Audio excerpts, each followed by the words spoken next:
এই যে শব্দটা শুনতে পাচ্ছেন, এটা প্রায় ৬,৫০০ বছর পূর্বে প্রত্যেকটা গ্রামে এই শব্দটা শোনা যেত।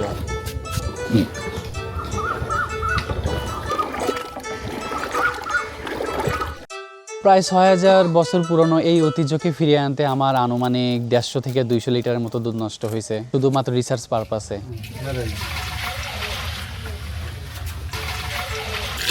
বাংলাদেশের ম্যাক্সিমাম মানুষ জানে না তো, এই জেনারেশন, আমাদের যে জেনারেশন, এই ব্যাপারটা তারা জন্মের পরে কখনো দেখে নাই, তো যার কারণে আর কি এই জিনিসটা বাংলাদেশের মানুষ কেউ জানে না।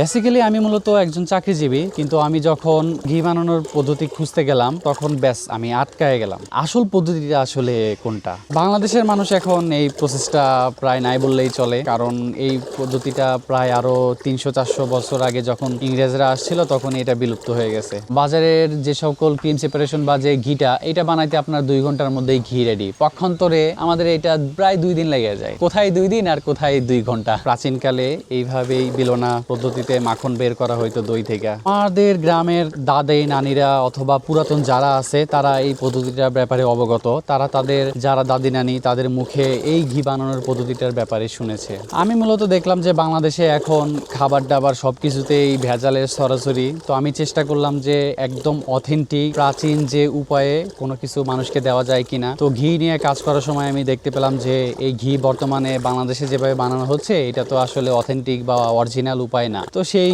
থেকেই আমি ভাবলাম আমি তাহলে একদম অরিজিনাল বা অথেন্টিক যে উপায়, প্রাকৃতিক যে নিয়ম, আমি সেই নিয়মে ঘি বানাবো। তখন আমি রিসার্চ করে জানতে পারি যে আসল পদ্ধতি তো আমাদের প্রায় ৬,০০০ বছর পূর্বে আবিষ্কৃত হয়েছিল। তখন মূলত দুধ জাল দেওয়া হতো সারাদিন, সন্ধ্যায় সেই দুধ দই বসানো হতো, পরের দিন ভোর সকালবেলা এই যে দেখতে পাচ্ছেন এইভাবে হাতে বিলোনা করার মাধ্যমে মাখন বের করা হইতো।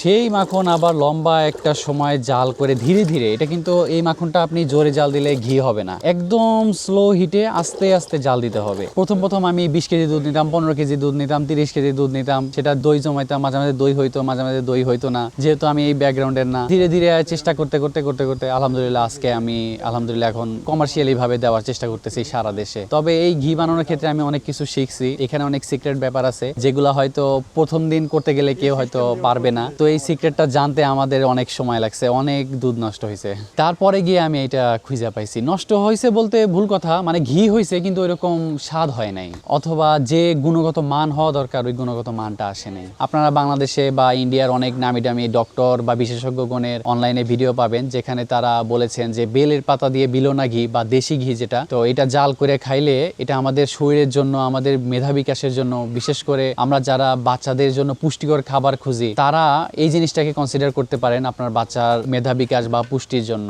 ঘি সাধারণত 2 ধরনের আপনি ধরতে পারেন। একটা হচ্ছে সরের ঘি, ক্রিম সেপারেশন ঘি বা মালাইয়ের ঘি, আমরা যেটা যত রকমের নাম শুনি, এই সব কিছুকে আপনি একটা সাইডে রাখবেন, আর বিলোনা ঘি বা দেশি ঘি যেটা, এইটা এক সাইডে। মূলত আপনি দেশি ঘি ওইটাকেই বলতে পারবেন যেটা এইভাবে হ্যান্ড চার্নিং এর মাধ্যমে টক দই থেকে আপনার বানানো হয়েছে। এটা যখন আসলে আমি শুরু করি, আমার অফিসে আমাকে অনেকে নিয়ে অনেক হাসি ঠাট্টা তামাশা করছে, এই কি ঘি বানায়, এই কি করতেছে। আমার উদ্দেশ্য ছিল মূলত বাংলাদেশের মানুষকে একটা খাঁটি বা অথেন্টিক যে খাবার সেটা উপহার দেওয়া। এটা আমার প্রথম মনে হয়েছে অনেক বড় একটা পাগলামি, কারণ বাড়িতে যখন করছি অনেক দুধ নষ্ট হয়েছে, তো আশেপাশের আমার যারা বাড়ির মানুষজন আছে তারা আর কি বলছে যে কি একটা পাগলামি শুরু করছে, এটা কি কোনো হবে নাকি, এরকম আমরা দেখি নেই, জন্মের পর থেকে ঘি বানাইতে দেখি নেই, তুই কি একটা নতুন নিয়ম নিয়ে আসছস, আধুনিক না হয় কি আদিম যুগের কাজ কাম শুরু করছস। আমার যারা কাস্টমার তাদেরকে বুঝাইতে একটু কষ্টই হয়েছে, কিন্তু যারা একবার এটা বুঝছে বা এটার গুণাগুণ সম্পর্কে জানছে তারা আলহামদুলিল্লাহ আমার রেগুলার কাস্টমার, রেগুলার আমার থেকে ঘি নিচ্ছেন, রেগুলার আমার এই ঘি চাচ্ছেন। উল্টা এখন আমার দেখা যায় অনেক সময় অনেক অর্ডার পেন্ডিং এ থাকে, তাদেরকে আমি 1 সপ্তাহ বা 2 সপ্তাহ পরে ডেলিভারি দিতে পারি।